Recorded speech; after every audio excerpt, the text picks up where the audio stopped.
Hey guys, good evening बच्चे लोगों, good evening. एकाग्रता सीए पर आप लोगों का बहुत बहुत स्वागत। मैं आपका दोस्त जयेश भंडारी।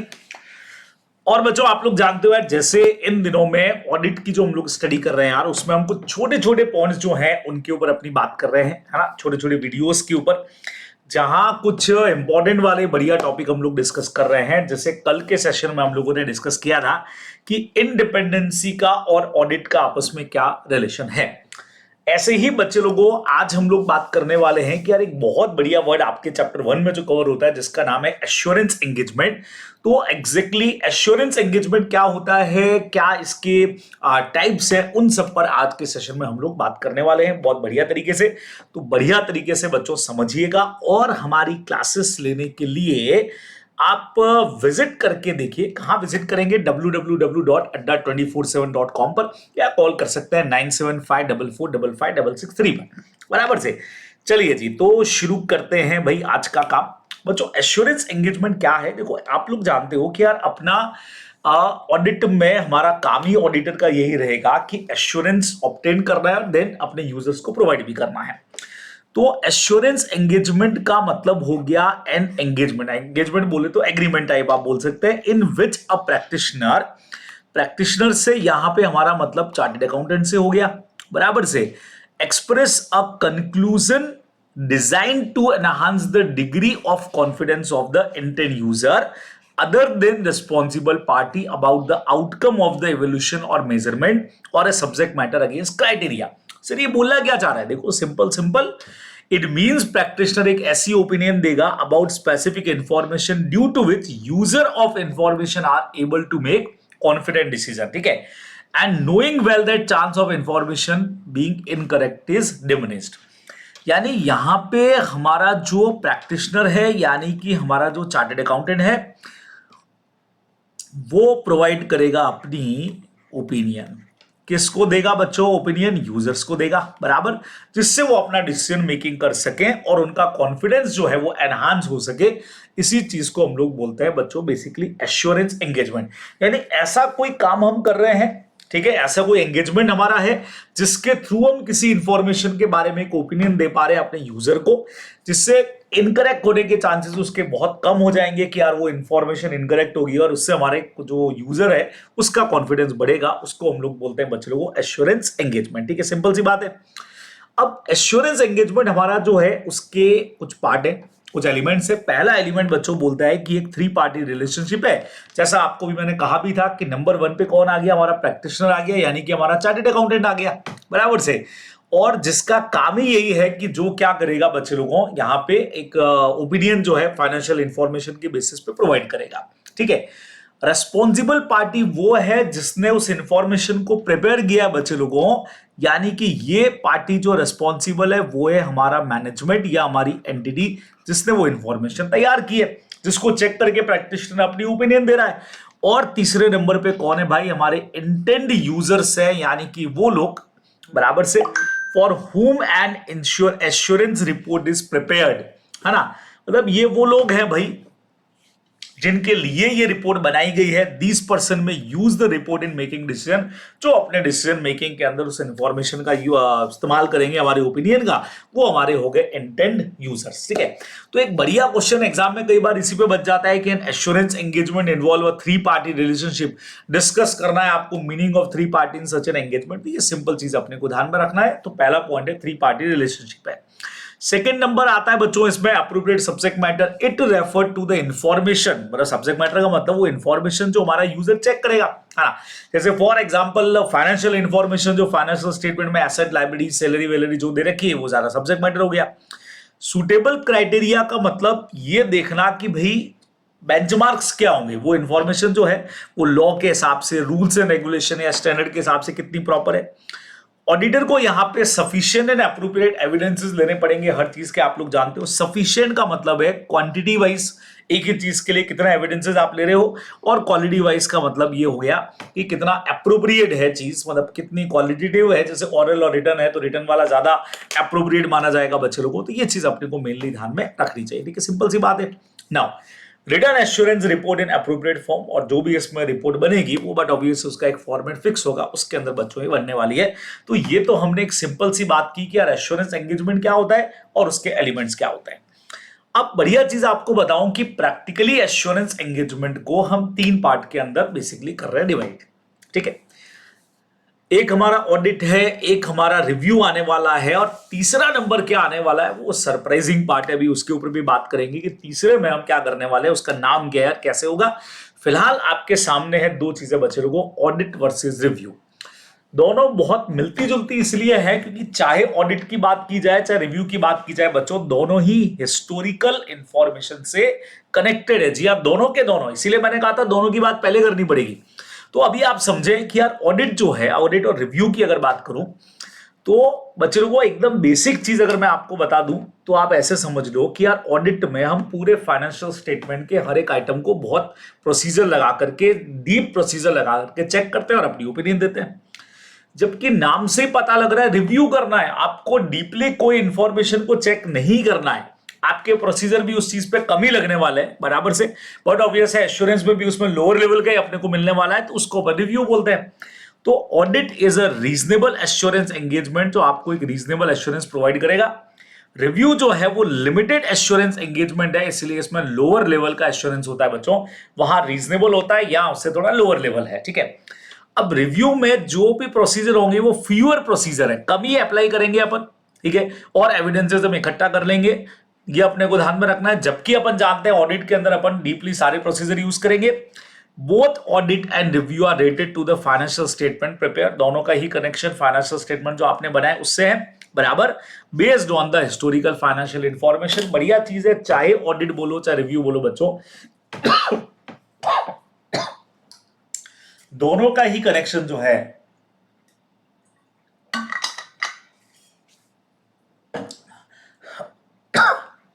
वो सिंपल सा जाने वाला है, किसके साथ में, दोनों का ही हिस्टोरिकल फाइनेंशियल इंफॉर्मेशन जो अपने को फाइनेंशियल स्टेटमेंट में ऑलरेडी दे रखी है बच्चों, उसी के साथ जाने वाला है। ये आप लोग मेनली ध्यान में रखने वाले। ठीक है बराबर, तो ये हमारा कंसेप्ट हो गया बच्चों ऑडिट वर्सेस रिव्यू का। ठीक है, कोई टेंशन नहीं इसके अंदर। नाउ अगला पॉइंट हमारे पास में आता है बच्चों को, इसी में इन्हीं दो को अब हम बहुत तगड़े तरीके से कंपेयर करने वाले हैं कि भाई चीज क्या है। तो एश्योरेंस एंगेजमेंट यानी कि आप अपने यूजर को एश्योरेंस दे रहे हो, एक में थोड़ा सा हाई लेवल का एश्योरेंस है और एक में लोअर लेवल का है। तो आप देखो पहले 2 पॉइंट एश्योरेंस एंगेजमेंट के टाइप हमारा रीजनेबल एश्योरेंस एंगेजमेंट हो गया, दूसरा लिमिटेड हो गया, तीसरा वाला मॉडरेट लेवल ऑफ एश्योरेंस होगा बच्चों, यानी जो इन दोनों के बीच का होगा, ना रीजनेबल होगा ना लिमिटेड होगा। अभी उसके ऊपर अपन लोग बात करने वाले हैं।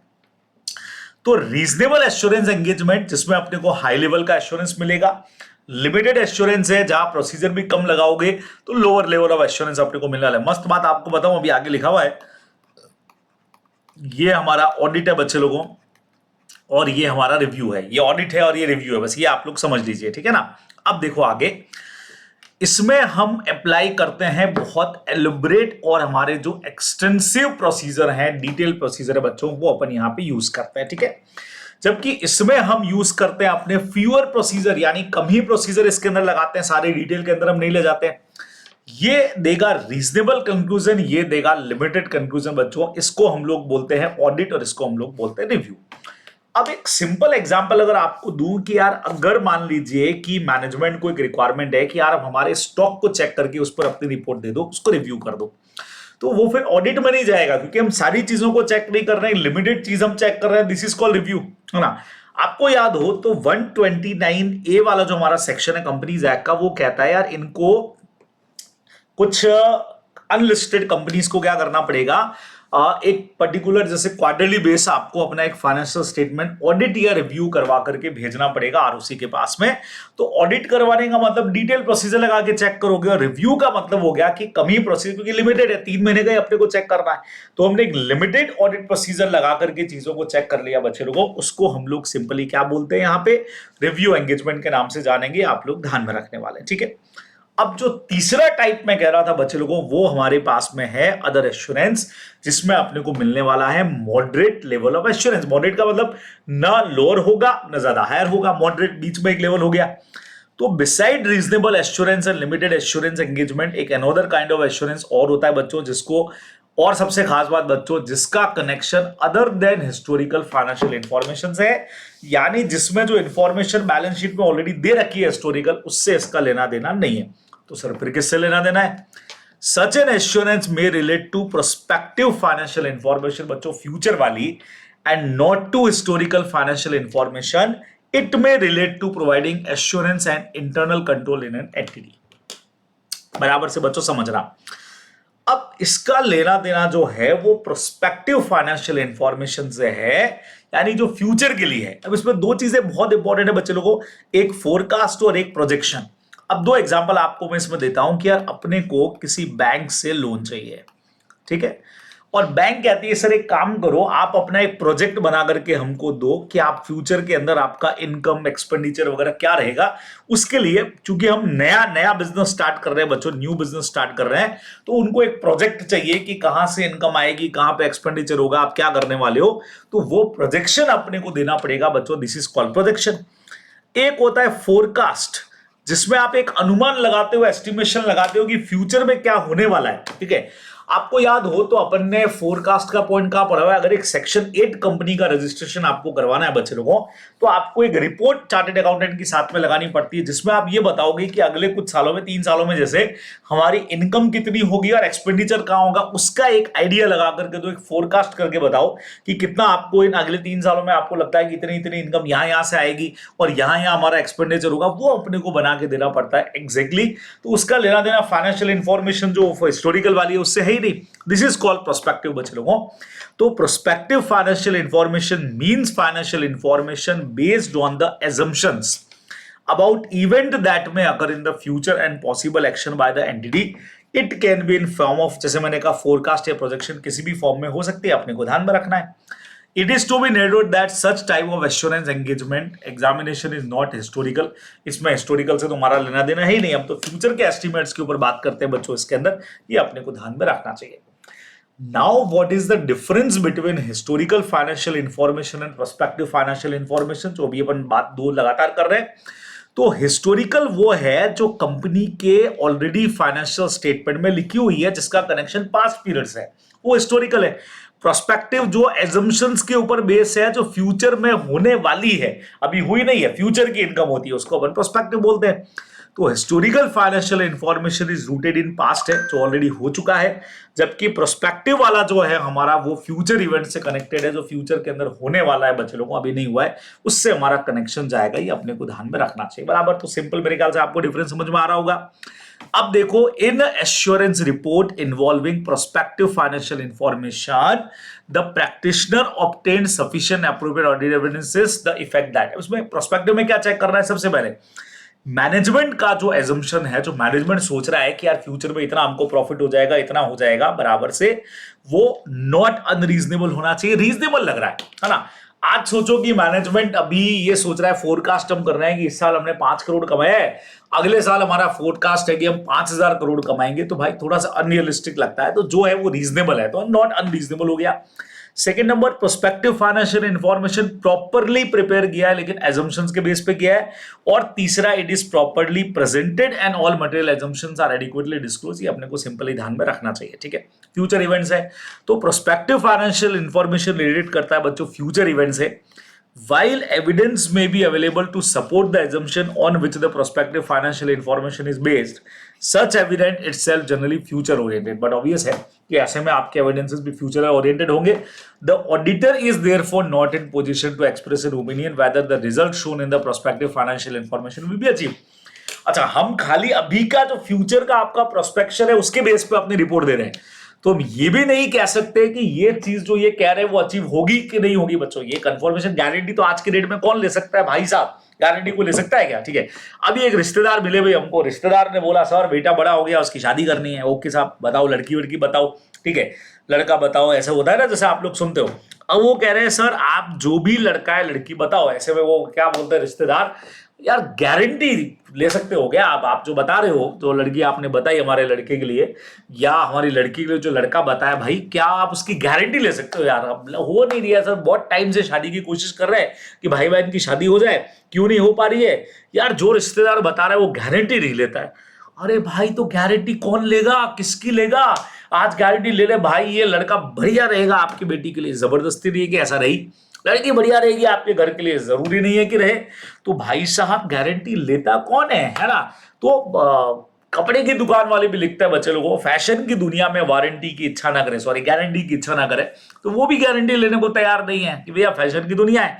तो सेम वैसे ही यहाँ पे अगर आप सोचो कि हम एक प्रोजेक्शन दे रहे हैं, ठीक है, या हम एक मॉडरेट लेवल ऑफ इंश्योरेंस यहाँ पे प्रोवाइड कर रहे हैं आपके लिए, और आप सोचो कि हम गारंटी ले लें कि नहीं जो आप बोल रहे हो वो फ्यूचर के अंदर होगा ही होगा, भाई साहब ऐसी कोई जबरदस्ती नहीं है। इसीलिए ये चीज बच्चों नहीं है कि हम गारंटी प्रोवाइड कर रहे हैं, अपने को ध्यान में रखना है।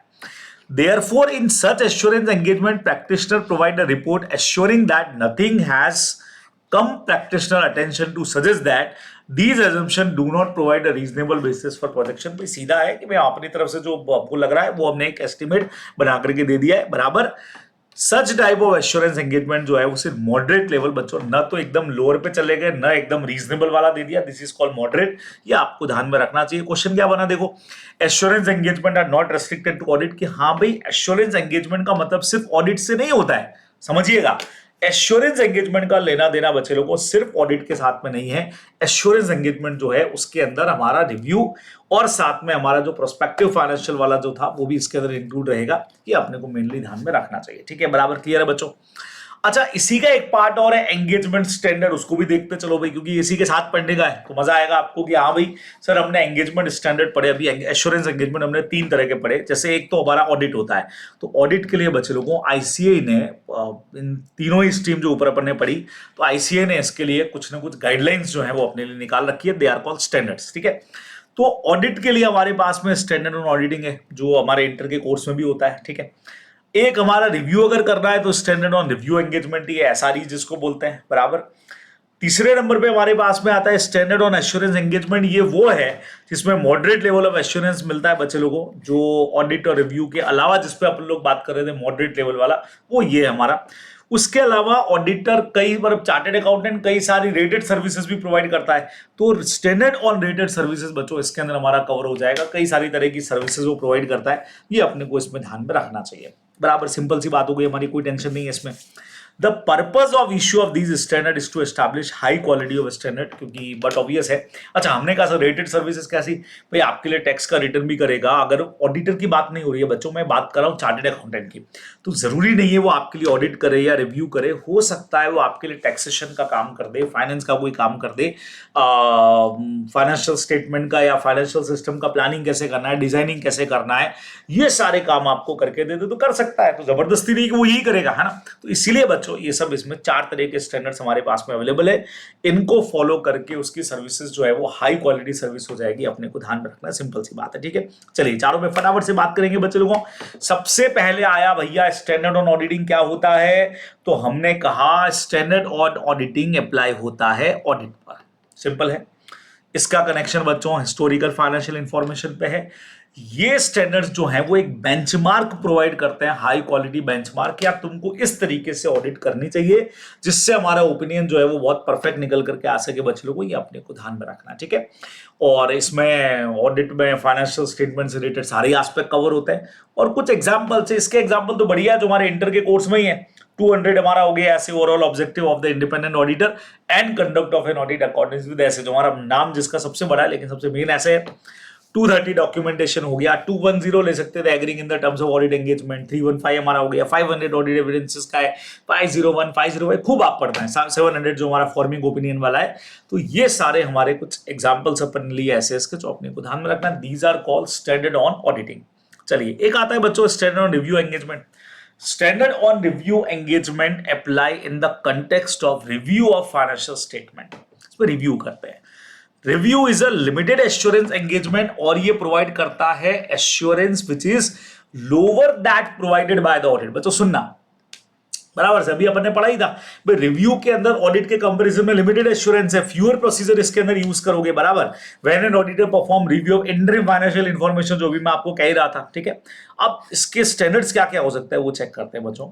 एसआरई के नाम से जाना जाता है इनको, बराबर। कोर्स में भी आपके इंटर के कोर्स में तो नहीं होता है, ये अपने को सिंपली ध्यान में रखना है। तो देखो इन्होंने क्वेश्चन भी बनाया, standard on auditing apply in audit of historical financial information, जबकि रिव्यू जो है वो review of historical financial information है। बिल्कुल सही है, विद एग्जांपल अपन ये पॉइंट समझा सकते हैं, अपने को ध्यान में रखना है। फिर आया standard on assurance engagement. Sir ये क्या होता है? जो अदर देन हिस्टोरिकल पे था बच्चों, जिसमें अपन लोग प्रोजेक्शन करते हैं, ये वो वाला है। सच एश्योरेंस डू नॉट इंक्लूड, इसमें ऑडिटर रिव्यू कवर नहीं है ना। दीज स्टैंडर्ड को हम स्टैंडर्ड ऑन एश्योरेंस एंगेजमेंट बोलते हैं। For example assurance engagement related to examination of prospective financial information, जो मैंने आपको कहा था किसी प्रोजेक्ट या फोरकास्ट के लिए है।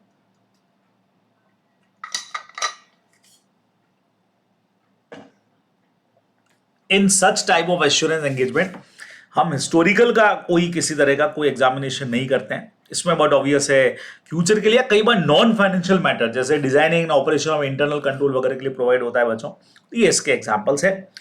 एक आपको याद हो तो अपन ने और चीज पढ़ी थी, standard on rated services. Sir क्या बात कर रहे हो? हाँ जी, कई सारी तरह की रेटेड सर्विसेज भी चार्टर्ड अकाउंटेंट प्रोवाइड करेगा। These standards apply in engagement to perform agreed upon procedure regarding financial information. For example, an agreement to perform agreed upon procedure may require the auditor to perform certain procedure concerning individual item of financial data, है ना। जैसे accounts payable पे हो गया, receivable को check करने के लिए बोल दिया, रेटेड पार्टीज को चेक करके देने को बोल दिया, मतलब पूरा फाइनेंशियल स्टेटमेंट की जगह कुछ सब्सिडरी पार्ट्स हमको बोल दिए, तो they are called related services, ठीक है। या जैसे मैंने आपको कहा था कि मैनेजमेंट ने उसको बोला, हमारा जो चार्टर्ड अकाउंटेंट है भाई, उसने सीए के साथ साथ एमबीए भी कर लिया है ना। तो ऑडिटर को बोला गया, मैनेजमेंट ने बोला भाई एक काम कर यार, तू हमको मैनेजमेंट में भी थोड़ा असिस्ट कर दिया कर, बराबर साथ में preparation and presentation of financial information भी कर दिया करो। तो जब आप ये सब रेटेड सर्विस, मतलब अच्छा हाँ ये अपने को पता है कि ये सर्विस दे रहे हो तो ऑडिट नहीं कर पाओगे, लेकिन मैं तो आपको सिर्फ बता रहा हूं कि एक चार्टर्ड अकाउंटेंट किस तरह की सर्विसेज प्रोवाइड कर सकता है बच्चे लोगों को, ये अपने को इसमें ध्यान में रखना चाहिए, ठीक है। Such type of compilation engagement fall in the category of rated services, बराबर, and practitioner issue a report clearly stating that there is not an assurance engagement and no opinion is being expressed। बढ़िया, जब ये चीजें auditor करके report देगा तो बकायदा वो कहेगा भैया ये एश्योरेंस एंगेजमेंट नहीं है, बराबर से ये कोई एश्योरेंस थोड़ी दे रहे हैं इसके अंदर हम, ये तो हम खाली जो आपने हमको सर्विस प्रोवाइड करने को कहा था वो हमने कर दी, इसीलिए इसमें किसी तरह की ओपिनियन नहीं दी जाती है, ठीक है। इनको रेटेड सर्विसेज बोला जाता है बच्चों को, और इनके लिए भी बकायदा आईसीए ने स्टैंडर्ड्स बना करके दिए हमको, स्टैंडर्ड ऑन रेटेड सर्विसेज, जो अपन यूज करते हैं कि अपने को ध्यान में रखना है। तो जितने भी स्टैंडर्ड एसएस पढ़े अपन ने बच्चों, एसआरईज हो गया, एसएईज हो गया, एसआरएस हो गया, कलेक्टिवली इनको बोला जाता है एंगेजमेंट स्टैंडर्ड के नाम से, ये आप लोगों को ध्यान में रखना चाहिए। तो ये हमारा एश्योरेंस एंगेजमेंट का काम यहां आकर के बच्चे लोगों हो जाएगा पूरा कंप्लीट, ठीक है। तो ये स्टैंडर्ड ऑन क्वालिटी कंट्रोल का खैर हमारा पॉइंट है, लेकिन अभी जो पॉइंट्स अपन ने पढ़े वो सारे के सारे हमारे किससे कनेक्टेड है बच्चे लोगों? ये सारा जो कंसेप्ट मैं आपको सिखाना चाह रहा था कि यार एश्योरेंस एंगेजमेंट क्या होता है, वो सारा का सारा हमने यहां से समझ लिया है।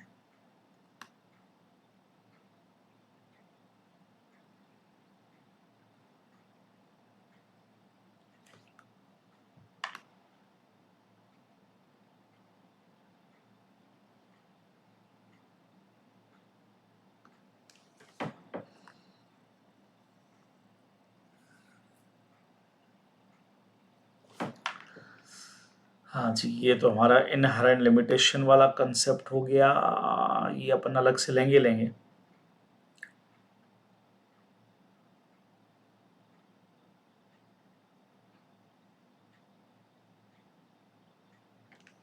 चलिए जी, तो ये हमारा सारा कंसेप्ट बच्चे लोगों एश्योरेंस एंगेजमेंट का यहां आकर के हो जाएगा पूरा, जैसा मैं आपको समझाना चाह रहा था, ठीक है। अच्छा, अब एक चीज यहां आप लोगों को मैं बहुत क्लियर कर देता हूं बच्चे लोगों की, जो भी लोग अभी इस वक्त जनवरी के अंदर पढ़ाई कर रहे होंगे भाई, तो एक चीज का आप लोग ध्यान में रखेंगे कि मे बी मैं मान के चल रहा हूं कि जनवरी में अगर आप एक ग्रुप का एग्जाम दे चुके और दूसरा कर रहे हो तो उसके कोर्सेज आप लोग खत्म कर चुके होंगे। अदरवाइज बच्चे लोगों मैंने एक स्ट्रेटेजी बना करके ऑलरेडी जो है वो यहाँ पे प्रोवाइड की है, ठीक है। अगर मैं आपको लेकर के जाऊं अभी कि भाई साहब ये हम लोग पहुंच गए बच्चे लोगों, ये देखिए, एक मिनट रुकिएगा, अपन चलते हैं। यहाँ पे जब आप लोग आएंगे तो आप लोगों के लिए एक सॉलिड प्लान मैंने ऑलरेडी बना करके डाला हुआ है, और बिल्कुल आप अपनी तैयारी के अंदर उस चीज का बढ़िया इस्तेमाल कर सकते हैं ना। इसी चैनल पे आप जाएंगे तो इसे जरूर देखिएगा बच्चे लोगों। एकाग्रता सीए बाय अड्डा 24/7 पे हम पहुंच गए, है ना। यहाँ आप लोगों को मिलेंगे बहुत सारे, ये देखिए। और सबसे पहले तो मैं चलता हूँ लाइव पे, है ना, क्योंकि 2 सेशन मैंने इसमें एक लाइव सेशन लिया था। ये देखिए अभी आपको दिखेंगे सारे हमारे फाउंडेशन के बच्चों। ये देखिए मैराथन फाउंडेशन के जो थे ना, लगातार चल रहे थे, लगातार चल रहे थे, तो शानदार आपको दिखेंगे। ये देखो बच्चे लोगों, इस एक सेशन हमारा है व्हाट्स नेक्स्ट। और ये जो दूसरा वाला आप देख रहे हो, ये है 100 दिन का स्ट्रेटेजी भाई, ऑडिट कैसे होता है, ऑडिट को कैसे तैयार करना है, समझ रहे हैं आप लोग। तो ये वाला सेशन जो है वो जाकर के देखिएगा बच्चों। छोटा सा सेशन है हमारा, लगभग 8-8.5 मिनट का है। आप देख सकते हो 8.5 मिनट के आसपास का है। तो इसको आप जाकर के देखेंगे तो आपको पता लग जाएगा कि हमको ऑडिट में कौन से चैप्टर्स पहले करने हैं, कौन से बाद में करना है, स्ट्रेटेजी कैसे बनानी है, वो सारा। अच्छा, आपको सारे सब्जेक्ट का ओवरऑल अगर कोई स्टडी चाहिए तो वहां पे भी डाल रखा है एक चीज हमारा कि यार 100 दिन का सारे सब्जेक्ट का एक कॉमन स्ट्रेटेजी कैसे होगा, कैसे आप तैयारी करने वाले हो, कैसे आप एग्जाम देने वाले हो, क्या कुछ होने वाला है, वो सारे की सारी चीजें मैंने यहाँ पे ले रखी है। तो इनको आप जाकर के जरूर देख सकते हैं बराबर से। बाकी जैसा आप देख पा रहे हो यार, फाउंडेशन की धमाकेदार तैयारी। यहाँ पे आप देखो इतने सारे मैराथन्स आपको दिख जाएंगे लगातार। यूट्यूब पे हम आपके साथ में बने हुए हैं बच्चे लोगों, बहुत जबरदस्त तरीके से। और देन लास्ट पेपर हमारा फाउंडेशन का भी हो जाएगा। देन उसके बाद हमारे इंटर के लिए कुछ बैचेस स्टार्ट होंगे बराबर, जो आप लोगों को बिल्कुल अटेंड करने चाहिए। जल्दी से आप लोग उनको अटेंड कर सकते हैं। हमारी पेड क्लासेस में आकर के भी हमारे साथ में पढ़ सकते हैं बच्चे लोगों, जो अब एग्जाम देने वाले हैं ना। तो जो भी अभी दे रहा होगा भाई, आप बिल्कुल जरूर आपके जो जूनियर्स हैं, भाई बहन, छोटे यार, अड़ोसी पड़ोसी, सबको बताओ भाई कि अड्डा 24/7 पर आप आकर के हमारे सेशंस जो हैं वो लगातार ज्वाइन कर सकते हैं, ठीक है। और ये वीडियो मुझे लगता है जनवरी में एग्जाम देने वाले इस वक्त में ज्यादा देखेंगे, मई वाले देखेंगे भाई। तो आप लोगों के लिए भी लगातार चीजें यहाँ पे जो है वो बिल्कुल आ ही रही हैं। तो चैनल को सब्सक्राइब करके रखना है, जहां चीजें पसंद आती है लाइक करना है बच्चे लोगों, ताकि सारी चीजें आप लोग को टाइमली अवेलेबल हो सके, ठीक है। चलिए जी, तो ये सारी बात थी। तो आज का सेशन बहुत छोटा सा एश्योरेंस एंगेजमेंट यहीं पे एंड करते हैं। जल्दी आप लोगों से फिर मुलाकात होती है बच्चों, ठीक है। चलिए जी, ओके बच्चे लोगों, बाय बाय, टेक केयर, मिलते हैं जल्दी ही वापस।